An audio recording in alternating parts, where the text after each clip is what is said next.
Imagine a life where setbacks, they just don't faze you, where unexpected hardships are met with this calm, focused determination. A life where you don't just survive the chaos around you, but you actually, truly thrive in it. Sounds like a fantasy, right? But it's not. And this isn't about ignoring pain or pretending to be some kind of superhuman. It's about a really powerful, time-tested method for building some serious mental strength. So let's dive into this ancient wisdom and see how it can totally change the game for us today. First up, let's talk about modern stress.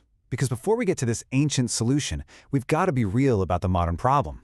That kind of deep, profound calm, yeah, that can feel completely out of reach most days. I mean, think about it. We're dealing with burnout from work, we're stressed about the economy, and there's pressure coming at us from every single direction.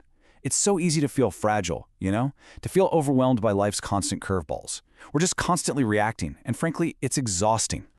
And this is where Stoicism comes in. And no, I promise, this isn't going to be some boring, ancient philosophy lecture. A much better way to think of Stoicism is as a practical, high-performance operating system for your mind. It's basically an ancient blueprint designed to build strength from stress. So what's the first tool in this mental OS? The first tool is what we'll call the power of premeditation. The Romans had a fancy name for it, premeditatio malorum. It sounds pretty intense, I know, but it is one of the most powerful mental exercises you can possibly do. Okay, so this idea is completely counterintuitive. We're always told to think positive, right? But the Stoics, they ask you to do the exact opposite, to actively and vividly imagine the worst-case scenarios. Now, the goal isn't to be a pessimist. The goal is to desensitize yourself to fear and get yourself ready for whatever life might throw at you. Let's make this real. Think about a major presentation at work. The Stoic doesn't just cross their fingers and hope for the best. No, they mentally walk through a total failure. The projector dies. A key person in the room asks an impossible question. When you really confront the worst in your mind, two incredible things happen. First, you often realize, hey, I can actually handle that. The fear just shrinks when you look it right in the eye. And second, it drastically reduces the shock if challenges do pop up. You're no longer reacting with panic. You're responding from a place of preparation. It's like you're building mental calluses.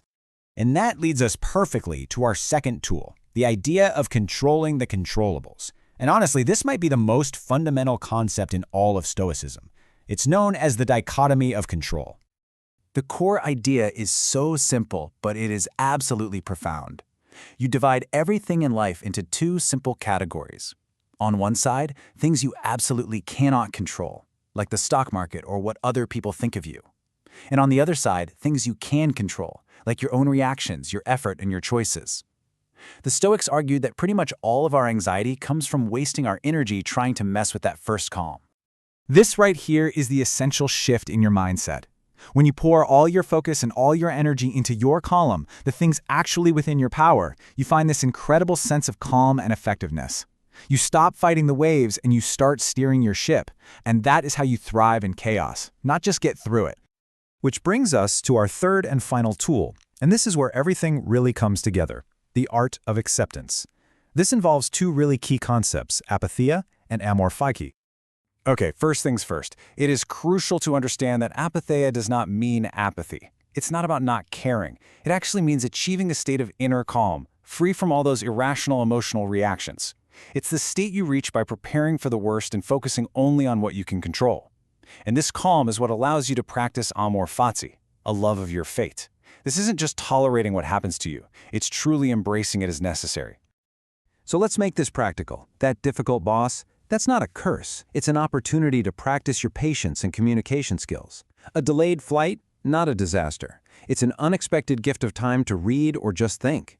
An unexpected setback isn't a failure. It's a necessary redirection, a course correction from the universe. You see, you don't just endure what happens. You welcome it, you learn from it, and you use it. So, let's bring this all together. Let's look at our finished resilience blueprint. Because the Stoic secret isn't just one cool trick. It's a complete, interlocking system for building a truly unbreakable mindset. So here's how the three parts work together like a well-oiled machine. First, you use premeditation to prepare yourself for hardship. Second, you focus all your energy only on what you can control, your actions and your reactions. And third, you accept and even learn to love everything else as part of your unique path. That's it. That's the Stoic OS. This is how you completely transform your mental fortitude. It's the shift from being a passenger, getting tossed around by events, to becoming the driver, with your hands on the wheel. It's how you stop reacting to life and you start leading it. That is the secret to a true, unbreakable resilience. So I'll leave you with a question to really think about. Of these three tools, premeditation, control, and acceptance, which one do you find the most challenging to actually apply in your own life right now? Take a moment to think about it, and I'd love to hear your thoughts.